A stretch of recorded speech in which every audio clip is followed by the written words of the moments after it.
আমাদের আগে পুলিশের লোকেরা এসে বসে থাকতো, মাঝে মাঝে আমার ফোন দিত। পুলিশের সাথে ওই সময় আমার খুব ভালো সম্পর্ক চলতেছিল, মানে আমি যাওয়ার আগেই মাহফিলে পুলিশ গিয়ে উপস্থিত। ফোন দিয়া বলতো হুজুর, মাঝে মাঝে ফোন দিয়া বলতো হুজুর আপনার আসার দরকার নাই, আমরা মাহফিলে আছি, আপনার প্যান্ডেল মঞ্চ মাইক সব নামায় ফেলছি, খুলে ফেলছি। মাঝে মাঝে ফোন দিত, আবার মাঝে মাঝে রাস্তা থেকে ফিরে দিত, কয় হুজুর আপনি আলহামদুলিল্লাহ ভালো আছেন, শেখ হাসিনা আপনারে ছাড়তে জামিন দিছে, বাড়ি বা চলে যান। তো এগুলো কত মাহফিলে যে অবস্থা হয়েছে, এটা তো হিসাব নাই, শত শত। তো আলহামদুলিল্লাহ আল্লাহ পাক বলছেন যে আল্লাহ পাক ছাড় দেন কিন্তু ছেড়ে দেন না। আল্লাহ জালেমদেরকে দেখাই দিছেন যে তোমরা আলেমদের কণ্ঠ রোধ করবা, আলেমদের কণ্ঠকে বন্ধ করে দিবা, আলেমদেরকে কথা বলতে দাও না। আল্লাহ বলেন তুমি আলেমদের কণ্ঠ স্থগিত করবা, আলেমদের কণ্ঠ চেপে ধরবার চেষ্টা করেছিলে, আর তুমি রাষ্ট্রের প্রধানমন্ত্রী হয়ে 40 মিনিটের বক্তব্য রেকর্ড করেও দিতে পারো নাই, তোমার কণ্ঠকে আল্লাহ স্তব্ধ করে দিছে। আবার রবি বাবা এই বেটার কারণে মাহফিল বেটা কষ্ট করছে, তাও আসতে দগ্ধ যেত না, কার কারণে সিন্নি খাইলাম মোল্লা ছিল না বেটা, আস্তে আস্তে আস্তে। তো যাই হোক, তো আবার বিদেশে গিয়া ভারতে বসে থেকে আরেক বক্তব্য দিতে চাইছিল। আমার ওনার বিষয় নিয়ে কথা বলার আজকের আলোচনা না, তবুও দুই একটা কথা বলতে হয়। সুবহানাল্লাহ, এত সুন্দর মজমা যখন দেখি মনটা জুড়াইয়া যায়, যে আজকে এই যে বাধা বিঘ্নহীন এত সুন্দর মজমা, এত সুন্দর পরিবেশ, এগুলো দেখতেও ভালো লাগে। এই কিছুক্ষণ আগে একটা করে আসলাম, মাশাআল্লাহ, ওটাও খুব সাজানো গোছানো ছিল।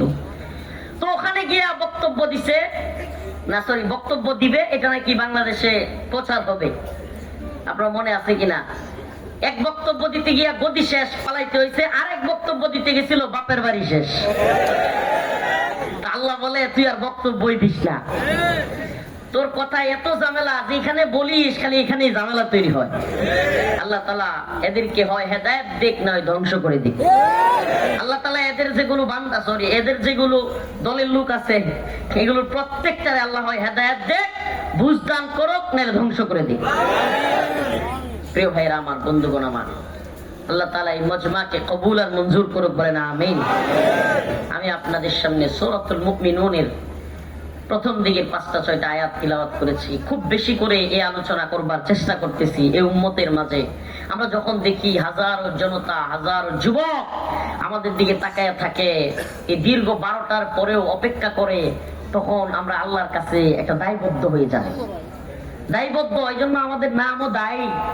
দায়ী এই যে যখন হাজার হাজার জনতা, এই ময়মনসিংহের নেত্রকোনার আমার ভাই বাইস্তা কতজন, অনেক আত্মীয় পরিজন, এরাও এই মাহফিলে প্রোগ্রামে আসে, শুনতে আসে, দেখতে আসে, তখন মনের মধ্যে এক ধরনের দায়িত্ববোধ, দায়ী হিসেবে ফিল করি, যারে এই মানুষগুলো আমাদেরকে শুনতে আসে, এদেরকে আসলে আমরা কি বলবো, কি মেসেজটা দিব, যেই মেসেজের কারণে, যেই কথাগুলো শুনে তার দুনিয়া এবং আখিরাত উভয়টাই কল্যাণ হবে, এই ধরনের কথা যেন আল্লাহ আমাদের মুখ থেকে বের করে। প্রিয় ভাইরা আমার, বন্ধুগণ আমার, আমরা দায়ী, আল্লাহর কাছে আমরা দায়বদ্ধ।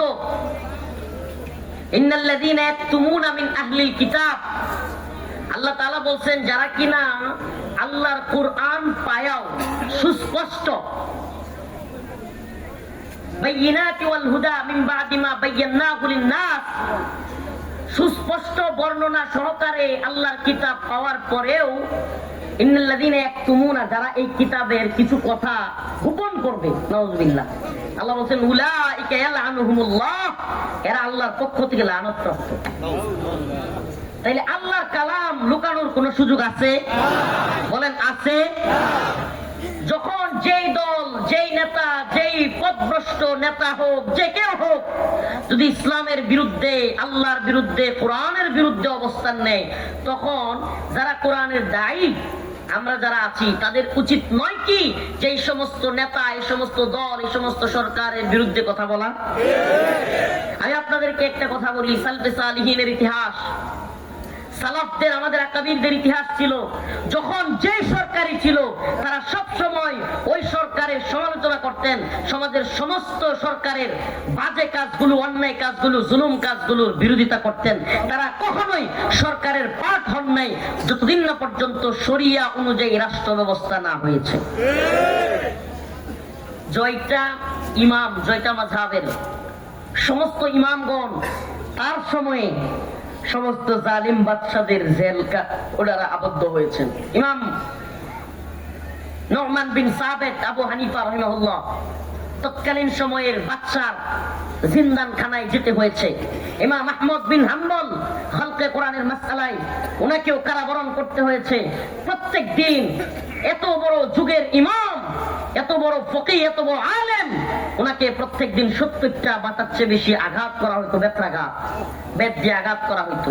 ইমাম শাফিঈ, ইমাম মালিক, সুবহানাল্লাহ, প্রত্যেক ইমাম ওনাদের সময়ের যে সরকার ছিল, বাদশা ছিল, তাদের জুলুমের শিকার হয়েছেন, কিন্তু কখনোই উম্মতকে হতাশ করেন নাই, কখনোই উম্মতের সামনে কোরআনের কথা গোপন করেন নাই, সত্য কথা গোপন করেন নাই, কোন জালেমের ভয়ে চুপসে থাকেন নাই। ওই ইমামদের, সালাফদের উত্তরসূরি হিসেবে, ওই সাহাবায়ে কেরামের উত্তরসূরি হিসেবে, আমাদেরও দায়ী হিসেবে এই সিফাত থাকা উচিত যে যখন যেই সরকারি আসুক, যদি কেউ জুলুম করে, অন্যায় করে, ইসলামের বিরুদ্ধে, আল্লাহর বিরুদ্ধে, কোরআনের বিরুদ্ধে অবস্থান নেয়, সে যেই